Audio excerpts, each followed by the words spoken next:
मुझे बॉलीवुड में तो नहीं आना था। मैंने जब 1 महीना पहले आई, मैंने साफ किया मैं बॉलीवुड के लिए वापस आई नहीं, मैं कुंभ मेला के लिए ही आई हूँ। और जब मैं यहाँ आई और मैंने देखा कि मेरा 23 साल तो जीवन का ऐसा ही गया, ध्यान तप फास्टिंग में मैंने उग्र तपस्या की। काफ़ी महीने मैंने अन्न त्याग किया, सिर्फ जल पे मैंने ध्यान किया और एकदम अपने आप को एकदम कठोर तपस्या में मैंने डाला। तो मैंने कहा इसका पूर्ण अवधि स्वरूप क्या हो सकता है। महामंडलेश्वर जैसे एक हम लोग बोलते हैं एक ओलंपिक्स में एक जैसे एक स्पोर्ट्समैन है, 4-4 साल मेहनत करता है अपने रनिंग पे या किसी स्पोर्ट्स पे बहुत मेहनत करता है, फिर अल्टीमेटली उसको गोल्ड मेडल मिलता है। तो मेरे लिए महामंडलेश्वर एक गोल्ड मेडल। नहीं, अगर पैसे दे के था, देखिए वो तो ऐसे लोग हैं उनके पास बिल्कुल कोई ज्ञान ही नहीं, उन्होंने कोई तप नहीं किया, उनको ध्यान मालूम नहीं, उनको समाधि मालूम नहीं, उनको समाधि की अवस्था ही नहीं मालूम है। महाकुंभ में अभी जिस चेहरे की सबसे ज्यादा चर्चा है वो है कल ही महामंडलेश्वर बनी अभिनेत्री ममता कुलकर्णी, जो कि किन्नर अखाड़े की महामंडलेश्वर बनी है। मेरे साथ मौजूद हैं, उनसे बात करते हैं। ममता जी, सबसे जो बड़ा सवाल लोगों के मन में है, क्योंकि आप इतनी बड़ी सुपरस्टार थी और आपका चेहरा एकदम गर्ल नेक्स्ट डोर वाला था, मतलब मिडिल क्लास की आप फेवरेट थी। अचानक से जब आप फिल्मी दुनिया से दूर हुई, लोगों के मन में जिज्ञासा थी कि आप कहाँ गई। अब जब आपने इतने वक्त के बाद सनातन मार्ग अपनाया है, मतलब पहले भी आपने बताया कि आपने तपस्या की है, लेकिन अब फुल फ्लेज आप इसमें आ गई हैं, ऐसा कैसे मन में आया ये विचार कि अब मुझे महामंडलेश्वर बनना चाहिए? देखिए, मुझे बॉलीवुड में तो नहीं आना था। मैंने जब 1 महीना पहले आई, मैंने साफ किया मैं बॉलीवुड के लिए वापस आई नहीं, मैं कुंभ मेला के लिए ही आई हूँ।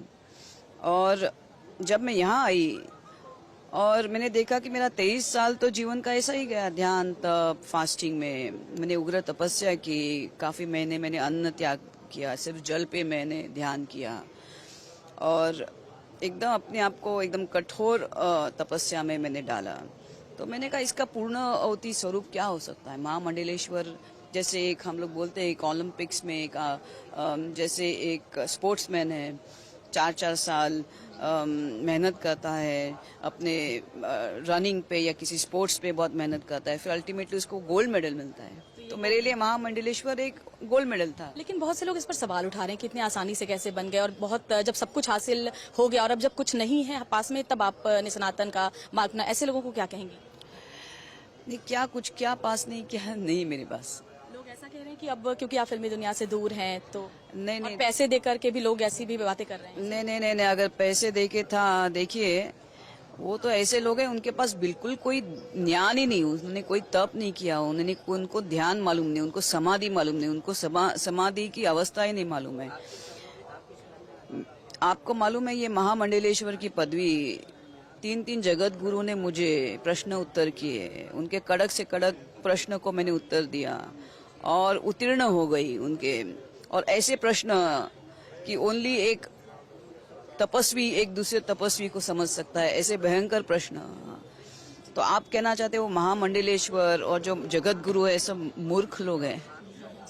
अभी यहाँ पर सनातन की आवाज उठ रही है, हिंदू राष्ट्र की बात हो रही है, यहाँ से महामंडलेश्वर उसमें शामिल होंगे, परसों वो धर्म संसद होने वाली है, क्या आप भी महामंडलेश्वर के तौर पर ऐसे आयोजन में शामिल होंगी? हाँ, क्यों नहीं। अगर मुझे किसी ने न्योता दिया, अभी शायद लगता है मुझे यही सब में आग्रह से रहना पड़ेगा और ये सब मंच पे से ही मैं एक सनातन धर्म को और आगे लेके जा सकती हूँ। सनातन बोर्ड, लव जिहाद, ऐसे मामलों की जो आवाज है महाकुंभ से निकल रही है, इन सब चीजों के लिए आप आगे बढ़ेंगी, अब सनातन का प्रचार करेंगी, शामिल होंगी महामंडलेश्वरों के बैठकों में? जरूर, डेफिनेटली। आगे कैसे सनातन को आगे बढ़ाएंगी ममता जी?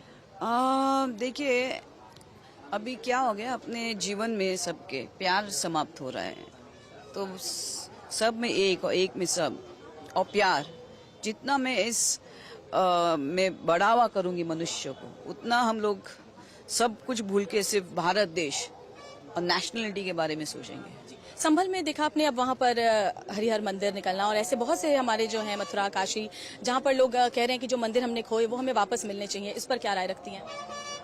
नहीं, देखिए ये विवाद से मैं थोड़ा अलग सहमत रखती हूँ। मुझे ऐसा लगता है कि अभी सबको अभी देखिए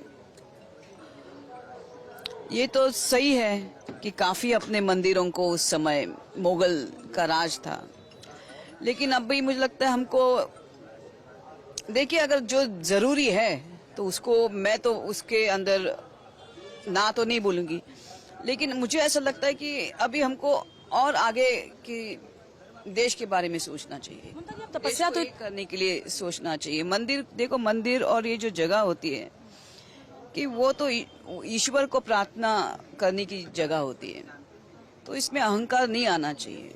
और मुझे ऐसा लगता है कि अगर कोई मस्जिद किसी मंदिर को तोड़ के मस्जिद बनाए तो फिर उनको भी सोचना चाहिए, उनकी नमाज ही नहीं कबूल होगी। जी, आप 23 साल तपस्या कर रही थी, कठिन तप आपने किया, तो तपस्या तो साधना आपकी वैसे भी चल रही थी, फिर किन्नर अखाड़े में शामिल होने की क्या जरूरत आपको महसूस हुई? नहीं, डॉक्टर आचार्य महामंडलेश्वर लक्ष्मी नारायण त्रिपाठी जी का जो किन्नर अखाड़ा है वो स्वतंत्र है, और मेरी जो पट्टा गुरु है ये बहुत स्वतंत्र है। She is what I can say, she is symbol of आदि शक्ति, पारा शक्ति। और क्या चाहिए मुझे? कल शुक्रवार था, साक्षात अर्धनारीश्वर ने मुझे महामंडलेश्वर घोषित किया। मुझे और क्या चाहिए? मेरे गुरु की भक्ति, मेरे गुरु गगनगिरी महाराज चैतन्य गगनगिरी नाथ है, वो मेरे रुद्राक्ष गुरु और ये मेरे पट्टा गुरु। मुझे और क्या चाहिए? शिव शक्ति दोनों ने मुझे महामंडलेश्वर घोषित किया। और मेरी जो मेरे माता पिता है महाकाल महाकाली। लेकिन माता पिता का पिंडदान करना, इसमें उनको मतलब किस तरह से उनका रिएक्शन था? लास्ट सवाल है। नहीं, पिंडदान अच्छा होता है ताकि आपके बाद किसी के ऊपर उसका भी बोझ ना रहे। परिवार का सपोर्ट रहा आपके इस फैसले में? नहीं, मेरा परिवार कोई राय नहीं, देवी देवता ही मेरे परिवार है, महाकाल महाकाली मेरी परिवार है। मेरा कोई रहा नहीं परिवार के अंदर, मैं एक ही हूँ। कभी मन नहीं हुआ कि गृहस्थ जीवन में जाएं कभी भी अपनी साधना के दौरान? नहीं, अभी देखो ये मैंने आपको जैसे बोला 3 मार्ग होते हैं, वामपंथी, दक्षिणापंथी और मध्यमपंथी। तो महामंडलेश्वर डॉक्टर आचार्य लक्ष्मी नारायण त्रिपाठी का जो है वो मध्यम पंथी है। बहुत बहुत शुक्रिया टाइम्स नाउ भारत से बात करने के लिए ममता जी, और बहुत बहुत शुभकामनाएं आगे के लिए। Okay, thank you very much. तो आपने सुना किन्नर अखाड़े की महामंडलेश्वर जो बनी है कल ही, ममता कुलकर्णी जो कि पूर्व अभिनेत्री रही हैं, और अब वो कह रही हैं कि अब सिर्फ सनातन की दिशा में वो आगे बढ़ेंगी, काम आगे बढ़ाएंगी। अपने विवादों पर बोला कि वो वही लोग विवादों को आगे बढ़ा रहे हैं जिनका खुद कोई अस्तित्व नहीं है। वीडियो जर्नलिस्ट सत्येंद्र झा के साथ श्वेता श्रीवास्तव, प्रयागराज, टाइम्स नाउ भारत।